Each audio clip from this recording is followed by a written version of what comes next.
Всем большой привет! Впереди нас ждет очень много праздников, и мне захотелось к этим праздникам приготовить какую-то интересную такую вещь, сделать ее своими руками. И я решила создать вот такой вот камин. Он называется фальш-камин. Он очень красиво выглядит в доме, создает такую романтическую обстановку. Эта вещь непременно создает в доме уют.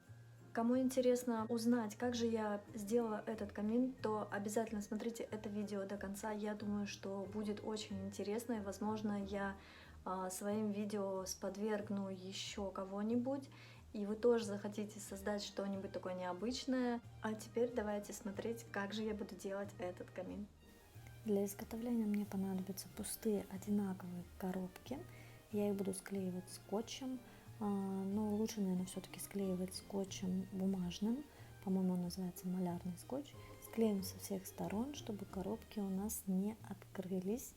И, конечно, куда же без помощников. Тут пришла Соня ко мне, помощник номер 1. Скоро подойдет помощник 2, Масечка. Также мне понадобится клей ПВА и понадобится кисточка, которой я буду наносить этот клей. В процессе я вам обязательно еще покажу, что мне понадобится для изготовления камина. Сейчас я взяла 4 одинаковые коробки, это будут наши стойки, и одну коробочку поменьше, это будет наша топка. Также мне понадобятся листы. Можно взять листы пенопласта, но я купила в строительном магазине листы пенополиэстерола. Он мне показался более крепким. За лист за один я платила 180 рублей. Покупала в городе Выборг. Толщиной взяла 3 сантиметра, но можно было взять и 5 сантиметров. Этот материал мне понадобится для столешницы и для подножки.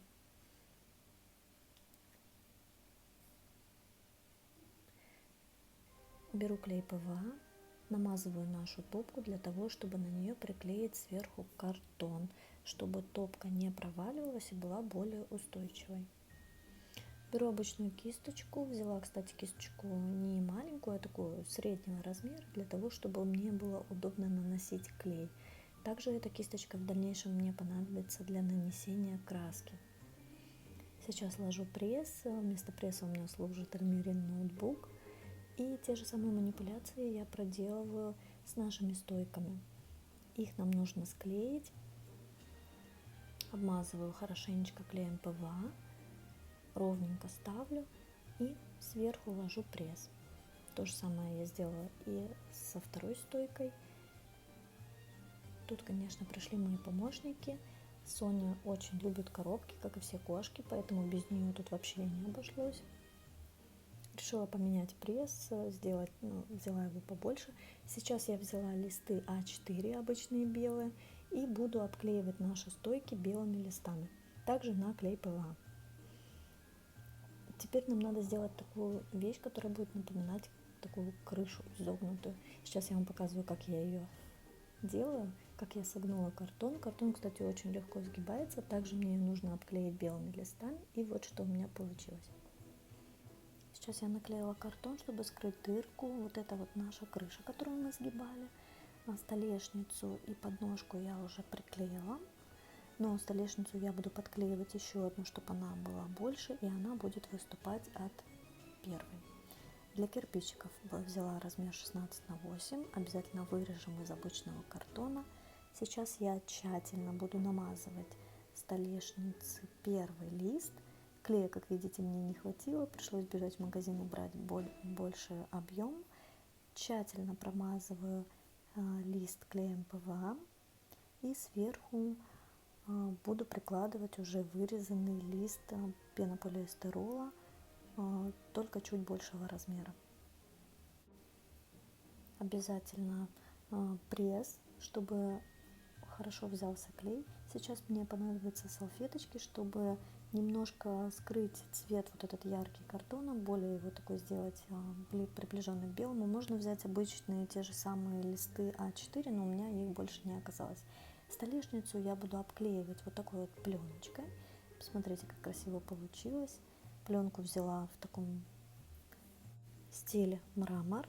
Получилось очень аккуратно и красиво так. же я обклеила подножку и заднюю стенку. Сейчас я беру вырезанные кирпичики размером 16×8 и начинаю на тот же самый клей ПВА приклеивать их на камин. Всю работу я проводила с клеем ПВА. Этот процесс весь я показывать не буду, покажу вам уже итоговый результат. И сейчас вы сможете пронаблюдать, какой красивый вид стал у камина. Внутри топку я тоже полностью обклеиваю кирпичиками, также боковые стенки. Вот такой красивый получается камин.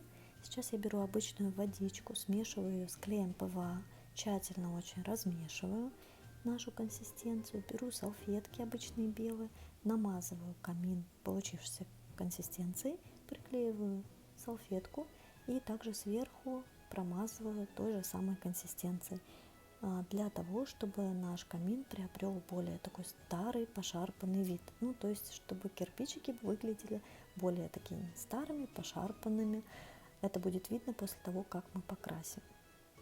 Сейчас полностью в 3 слоя я обклеила камин салфетками. Очень даже интересно получилось. Обязательно я это проделываю и внутри топки, и по бокам нашего камина.